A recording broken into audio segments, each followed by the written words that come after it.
And then so finally we get, and then when you have the kid, you got used to one person being in the room with you. And then you have the kid, and now there's multiple people in the room with you. A bunch of old nurses just being like, oh, wow, Debbie, get in here. You got to see this shit. No, she's looking good. What do you think, Deb? And Debbie is the one that's just like, has anyone seen my parliaments? And she's standing like, oh, yeah, she's looking pretty good. She's almost there. And I'm like, get the fuck out of here. This is ridiculous. Hospital was like, that was a whole thing in itself. So my wife was a week late, and she got induced. Now, this is a weird situation, because when you get induced, you have to, they give her the first thing of medicine, and you got to wait 12 hours overnight in the hospital. So naturally, on the way to the hospital, I stopped at the liquor store. How else is Dad supposed to get through 12 hours in the hospital? And fun fact, the hospital gives you all the cranberry juice you want.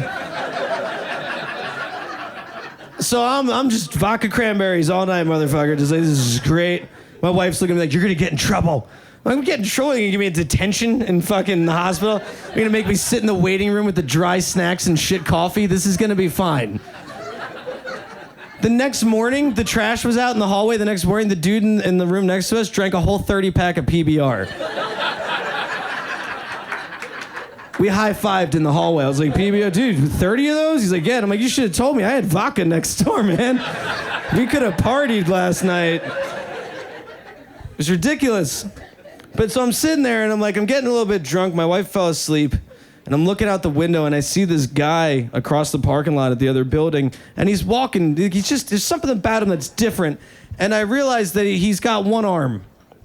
And my first drunk thought was, why would you hire a one-armed security guard?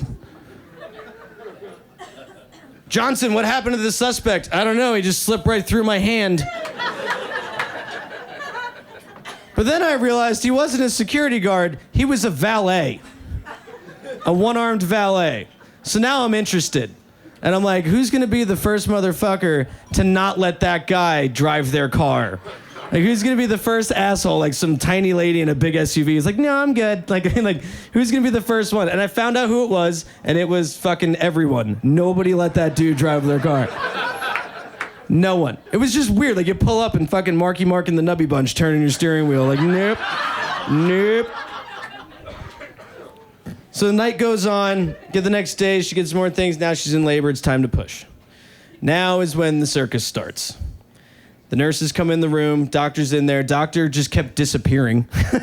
So we had two nurses in there. One was named Lisa, and she was no nonsense. Lisa's like, you're gonna come in, you're gonna feel it, we're gonna push, we're gonna get that kid out of here real quick. And we're like, cool, I like her, she's on it. The other was a 6'3" Russian lady that I think they just fucking gave a job to. I don't know. She had no constructive anything. This is the only thing she said to my wife that was constructive. Don't worry, baby, everybody poops and then you have baby. You poop and then baby. That's the only piece of information she brought to the fucking table. So there's my wife. She's in the fucking thing. She's got her legs all up. And she's sitting there and she's like, and Lisa's like, get it out. And fucking Bridget Nielsen's over here like, 90 seconds. And I'm like, I like Beverly Hills Cop 2. And they're fucking screaming, get it out. And the whole time, our doctor is standing in front of my wife, facing the opposite direction. So all we see is this.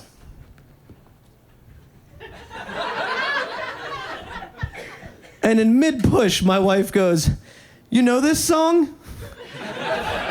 Because she had a playlist. She had a pregnancy playlist. She's like, you know this song? And the doctor turned around and literally went, oh, you guys are playing music? Shouldn't you be fucking paying attention right now? You're the only one that went to school for this shit.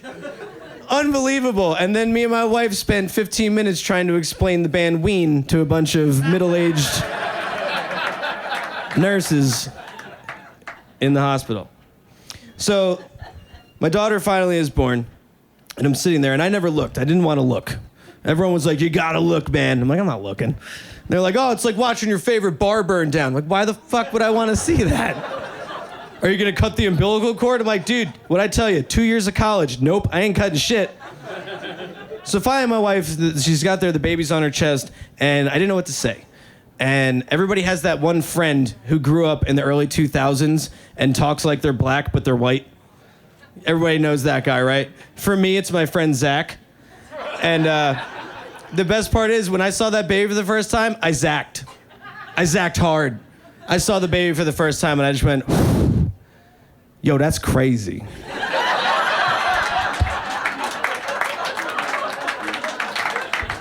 That's crazy. Our black doctor loved it. She loved that shit. It was awesome. It was fun though. It's great having the kid.